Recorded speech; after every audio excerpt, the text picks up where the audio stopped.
étant donné que nous approchons de la fête de Shavuot, on va essayer de voir ensemble l'origine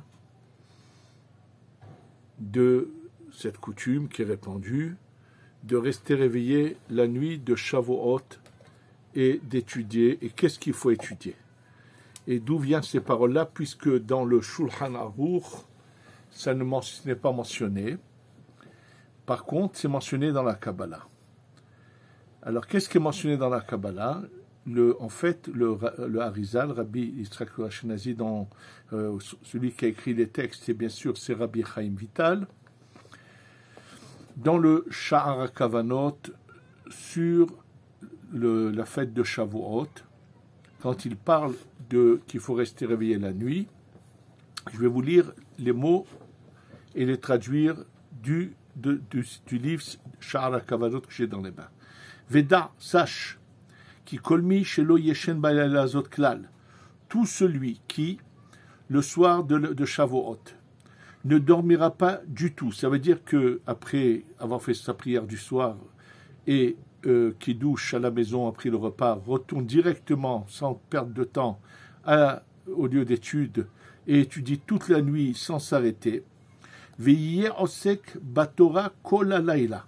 Et donc il va passer la nuit à étudier sans parler de quoi que ce soit, uniquement l'étude de la Torah. Écoutez bien, c'est les mots qui sont mentionnés là. Muftahlo, c'est lui assuré, chez Ashlim Shenato, que son année sera complète, c'est-à-dire qu'il ne partira pas de ce monde dans l'année qui viendra.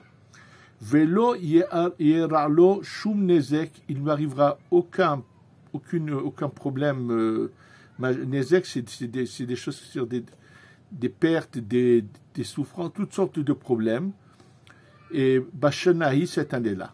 Et d'où il le ramène le Harizal, il le dit, ou que Moshe Katav Rabbi Shimon ben Yochai, comme l'a écrit Rabbi Shimon ben Yochai, Ba'agdamat Bereshit, au début du Zohar Bereshit, dans la Agdama, Vezel et Shono, et voici les termes du Zohar. Deipu Kahushata Bishlam, cette année-là sortira en paix à Incham. Velo'od, et pas seulement cela, il dit, et là, Sheorat Chayeha Adam Bashanahi, tout ce qui se passera pour cet individu cette année-là, Tuluya Be'inyanze dépend de cela. Qui imlo ishan klal, que s'il ne dort pas du tout la nuit de Shavuot, Vadai shelo yamud bashanahi vedai beze, c'est sûr qu'il ne partira pas de ce monde cette année-là, et ça suffit avec ce que je ramène. Mais la reine, c'est pour cela. Pachat Aminak s'est répandu la coutume, cette coutume-là, Aminak Azebe Israël, dans le peuple d'Israël, la Asok Batora Kolel Chaga Shavuot, d'étudier la Torah toute la nuit de Shavuot. Alors, bien sûr, ensuite, il va expliquer qu'est-ce que fait l'effet de cette étude là-haut dans les mondes supérieurs et qu'est-ce qu'il faut étudier. Mais on va, pour essayer de comprendre, il y a une question, bien sûr, qui a été déjà posée. Nous sommes jugés à Rosh Hashanah. Donc, il faut voir qu'est-ce qui a été décrété à Rosh Hashanah pour cette personne. Donc, comment le fait de rester toute la nuit de Shavuot, ça va donner une affirmation que toute l'année, cette personne sera en vie. Apparemment, ça contredit notre savoir que c'est à Rosh Hashanah que nous sommes jugés. Deuxième question très intéressante, qui est par rapport à l'auteur du Shulchan Aruch, Rabbi Yosef Karo. Dans le Shulchan Aruch n'est pas mentionné la moindre allusion à cette nuit de lecture. Or, lui-même, Rabbi Yosef Karo, a eu un événement très particulier. Et tout le récit de cette nuit-là, qui a été écrit par un de ses élèves qui était présent, tout le récit est ramené dans le livre qui s'appelle le Shla Akadosh, le Chotabrit. Le Shla, qui était contemporain de cette époque-là, c'est-à-dire juste après vraiment, reprend tous les termes de cet élève qui était présent dans la fameuse nuit, avant que Rabbi Yosef Karo vienne habiter en Eretz Israël, puisque à l'origine il habitait du côté de la Turquie, et il s'est passé l'événement suivant. À son époque, presque pas beaucoup de monde, presque personne, on pourrait dire, ne restez réveillés la nuit de Shavuot. Et là-bas, ce qui est raconté, celui qui raconte dans les termes, qui écrit tout, raconte que c'est un événement très très particulier, que c'était pas le temps que ça prendrait, j'aurais pris tout le texte, je vous l'aurais lu mot à mot, vous aurez vu quelle chance ils ont eu d'avoir vu ce qu'ils ont vu. C'est que pendant cette nuit, cette fameuse nuit, il s'était passé que Rabbi Yosef Karo, lui, a décidé de rester la nuit de Shavuot, parce que il connaissait aussi les paroles du Zohar, bien que le Harizal n'avait pas encore, il l'avait jamais rencontré auparavant, puisqu'il ne va le rencontrer que bien plus tard, vers la fin de sa vie, lorsqu'il sera à Tzfat. Il va même y avoir un lien d'union de mariage entre eux, puisque le fils qu'il a eu dans sa vieillesse, Rabbi Yosef Karo, qui s'est marié plusieurs fois, finalement le fils qu'il a eu apparemment de son dernier mariage, va se marier, va se fiancer, puis ensuite se marier avec la fille du Harizal. Bref, en tous les cas, il est raconté là-bas que Rabbi Yosef Karo décide de rester la nuit de Shavuot réveillé, et lorsqu'il va pour rester réveillé et étudier, il n'y a qu'une partie de ses élèves qui viennent, ils ne sont même pas 10, et pendant leur étude, il se passe un événement incroyable, c'est tout d'un coup, une voix va se mettre à parler de la gorge de Rabbi Yosef Karo, une voix de femme, qui est en fait la Shekhinah qui va s'adresser, et qui va leur dire « Heureux mes enfants, combien de bien vous me faites, j'étais auprès des poubelles, vous m'avez rehaussé, sauvé. » Et il faut voir toutes les paroles qui sont dites par la Shekhinah, qu'on voit la souffrance de la Shekhinah. Et à ce moment-là, elle leur demande de partir d'Europe, de partir d'où ils étaient, et d'aller en Eretz Israël. Et elle leur dit, ne vous faites pas de soucis par rapport à la Parnassa, je vous donnerai tout ce qu'il vous faut. Bref, et elle leur parle vraiment. Et elle leur dit, c'est dommage que vous ne soyez pas 10, sinon ça aurait été encore mieux. Bon, et je vous dis, et vers le matin, lorsqu'ils vont au mikvé avant l'office, et ils voient les autres qui n'étaient pas venus toute la nuit, cette nuit-là, étudier avec eux, il leur dit, vous savez pas ce que vous avez raté, c'est dommage, on n'était pas 10 à cause de vous. Et le fait est que comme c'est en dehors d'Eretz Israël ou Shavuot à 2 jours, Rabbi Yosef Karo, après l'office, demande à tous ses élèves de rentrer prendre le repas du matin, mais de revenir immédiatement après. Il ne leur donne pas la possibilité de se reposer malgré qu'ils ont passé la nuit réveillés. Il va passer la journée à l'heure de faire des cours à l'enseignement, et de nouveau la nuit d'après il va rester réveillé, il va y avoir de nouveau la révélation de la Shekhinah, ils seront 10, encore beaucoup plus grandes, avec beaucoup plus de révélations, et ainsi de suite. Donc lui qui a vécu un événement aussi magnifique, aussi beau, et que lui-même est resté la nuit de Shavuot, comment se fait-il qu'il ne marque rien dans le Shulchan Aruch? Donc nous avons 2 questions. Comment est-il possible que tout ce qui va se passer dépend de cette nuit?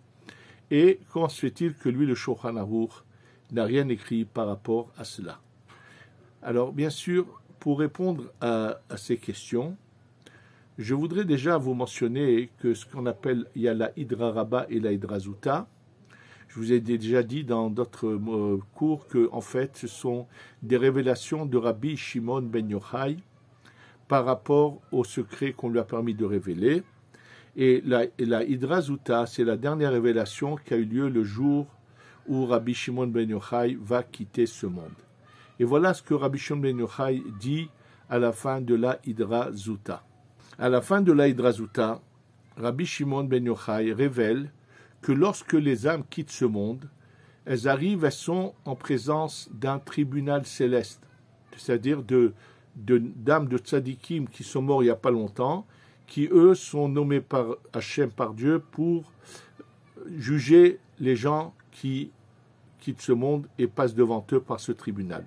Alors bien sûr, au fur et à mesure que quelqu'un de tzadik, d'important, de bien, qui est apte à être dans ce tribunal, est choisi par Hachem, le plus ancien repart au Gan Eden et laisse sa place, de manière à ce que ce soit toujours des tzadikim qui ont vécu dans la génération, qui jugent les gens de leur génération. En tous les cas, Rabbi Shimon ben Yochai dit, c'est vrai que la plus grande partie des Neshamot, eux, passent par ce tribunal et sont jugés par ce tribunal. Il dit, mais moi, je n'irai pas devant ce tribunal, moi je vais aller en direct devant Akadosh Baruch Hu être jugé. Je ne vais pas passer par ce tribunal. Moi, c'est Dieu en personne qui va me juger. Alors, bien sûr, il faut comprendre pourquoi Rabbi Shimon ben Yochai a ce privilège, surtout qu'il dit que celui qui passe en direct, il y a plus de miséricorde, plus de bonté, plus de beaucoup de choses. Et il y a des différences, bien sûr, entre les deux, dont j'ai eu l'occasion d'en parler dans d'autres cours, mais comprendre pourquoi c'est ce privilège et cette différence. Ce qu'il faut savoir, qu'il y a deux manières dont le monde est géré. Il y a ce qu'on appelle la Hanagat Teva, c'est-à-dire Dieu a mis en place des concepts, des lois qui régissent le monde selon une certaine, on pourrait dire, nature, avec bien sûr comment les choses doivent se faire. Et il y a autre chose qui dépasse ce qu'on appelle la Nagata Teva. En fait, tout dépend de la personne.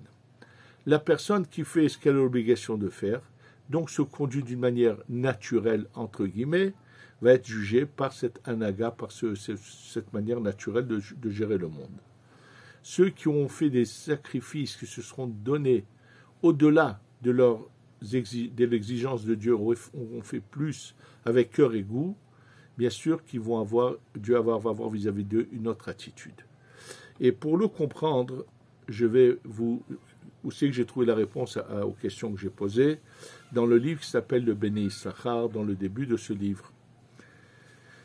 Lorsqu'il explique quelque chose de très beau, que Moshe a dit à Yitro pour le convaincre de rester dans le peuple d'Israël, il lui dit la chose suivante. Pour l'expliquer, le Béné Issachar va ramener l'événement des 3 anges qui viennent chez Abraham. Nous savons qu'il y a 3 anges qui vont venir rendre visite à Abraham. Un va annoncer la naissance de Yitzhak. Un va venir guérir Abraham.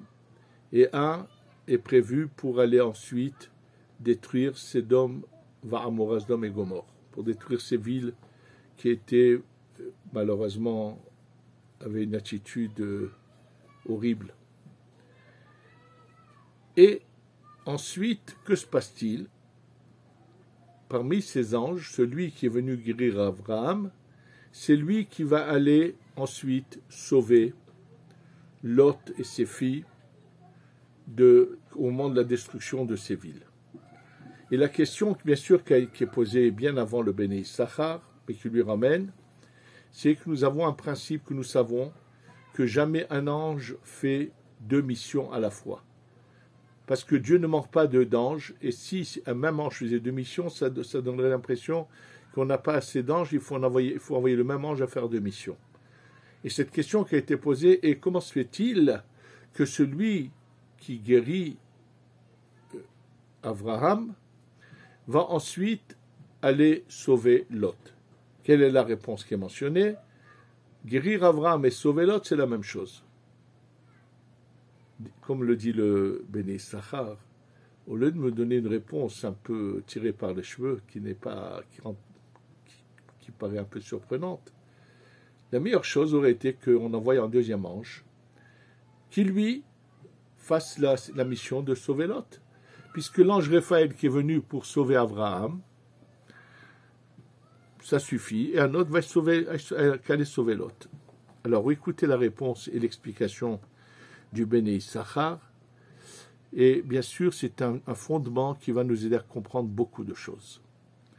Il dit: au moment où il y a eu un jugement là-haut, on a posé la question là-haut qu'il fallait, parce que Dieu a mis en place un système où il y a des anges qui ont leur mot à dire et qui savent que Dieu va juger selon la droiture, le bon, ce qui est authentique, et il ne va pas faire de cadeau à qui que ce soit. Donc, a été décrété par tous ces anges-là. On dit: ça suffit, ce que Sédom et Amora font, ça dépasse toutes les limites. Il faut mettre un terme aux souffrances des gens qui vivent qui ont subi tous les calvaires qu'ils ont subis de cette catégorie d'individus. Et bien sûr, quand ça a été décrété dans le Bédine céleste, le tribunal céleste, qu'il fallait détruire Sodome et Amora, Si Dieu avait dit à tous ces anges et ces âmes de saints qui gèrent qui ont été nommés par Dieu pour gérer le monde dans la droiture, il leur aurait dit est-ce qu'on peut sauver Lot? La réponse aurait été catégorique que non.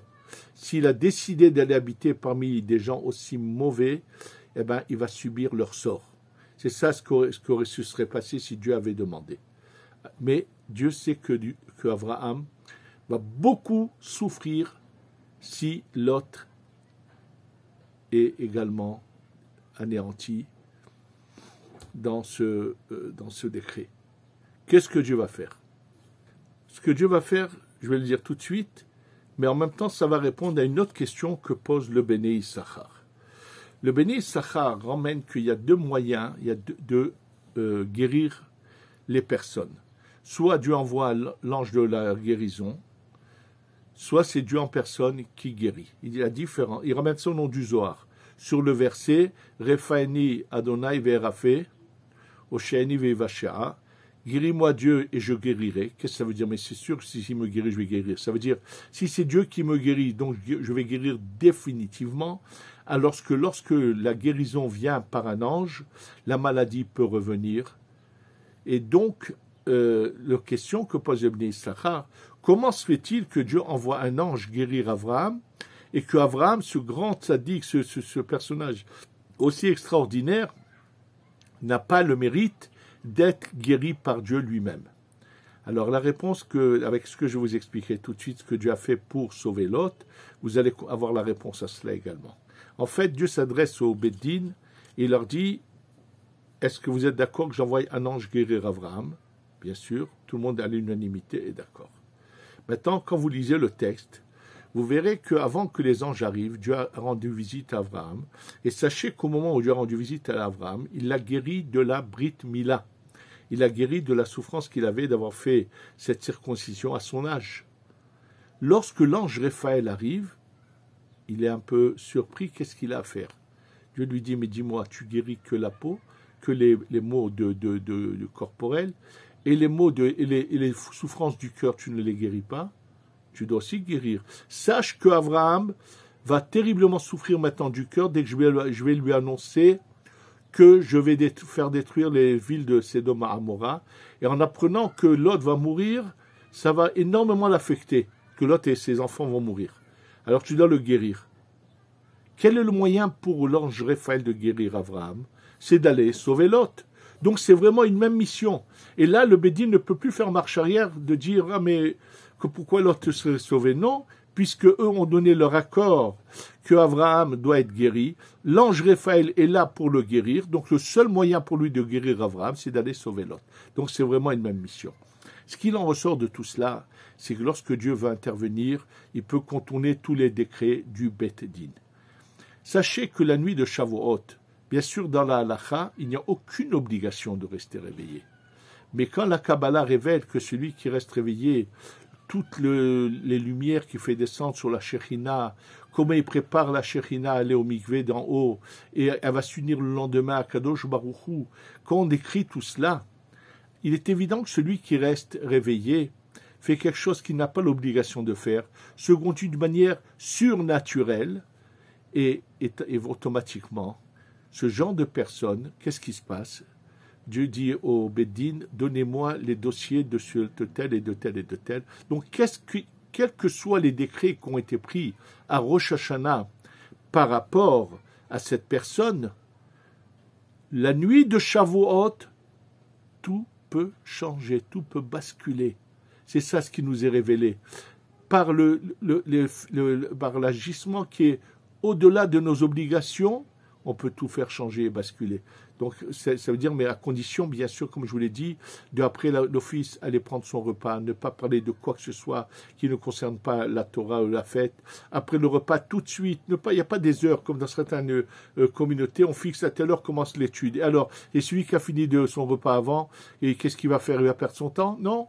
Ça veut dire, on s'organise, mais dès que chacun finit, il se dépêche de repartir au lieu d'étude, et passe la nuit à étudier sans parler de quoi quoi que ce soit, il fait des efforts, ne laisse pas le sommeil l'emporter sur lui, et celui qui fait ça, Dieu récupère son dossier et change tous les décrets.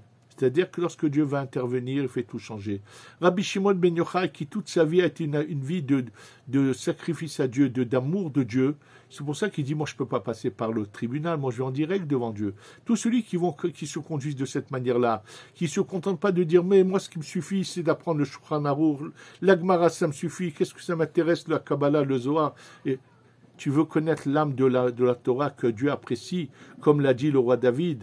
Da et Elo avicha verovdeu. Connais le Dieu, tu sais reconnaître. Par la Kabbalah, le Dieu de ton père et sers-le. Si tu sais le connaître pour mieux le servir, Dieu t'apprécie. Et c'est marqué que Hasageveu qui a dachemi, je le rehausserai car il connaît mon nom. Et ce qu'il m'appellera et je le répondrai. C'est celui qui veut aller au-delà et qui veut connaître la profondeur des choses et s'attacher à Kadosh Baruch Hu, que Baruch Hu écoute sa prière. Et donc, c'est au passage, on prend cela. Très important de lire la lecture qui concerne toute la Torah, ça veut dire avec 3 premiers versets de chaque paracha, les 3 derniers, ce qu'on appelle les 24 livres du Tanakh, de cette manière-là, très important. Après qu'on ait fait au moins cette lecture, bien sûr, ceux qui sont en mesure d'étudier la Kabbalah, tant mieux pour eux. Ceux qui ne le sont pas, lisent la Hydra, qui est une lecture de Kabbalah, parce que c'est très important de faire cette lecture. Donc, la nuit de Shavuot, ne pas faire des cours de Gemara ou de Mishnah ou quoi, mais plutôt lire les versets que nous avons qui sont mentionnés dans les livres qui ont la nuit de Shavuot, plus cette lecture-là. Voilà, on a un moyen d'éviter les malheurs, d'éviter les pires des catastrophes et d'avoir une assurance vie, une authentique, ça veut dire pas une assurance vie qui va payer que Dieu préserve ceux qui quittent ce monde, mais une assurance, ça veut dire l'assurer d'être en vie pendant toute l'année de Shavuot au prochain Shavuot, puisque une personne comme celle-là, quels que soient les décrets qu'il y a sur lui à Rosh Hashanah, Akadosh Baruch Hu ensuite récupère son dossier et le gère de la manière de la miséricorde, qui assure la vie, une vie douce et agréable. Be'ezrat Hashem, qu'Hashem délivre tout le monde de ses malheurs, de ses souffrances, qu'on ait enfin la Géoula Shelema. Amen, ve Amen.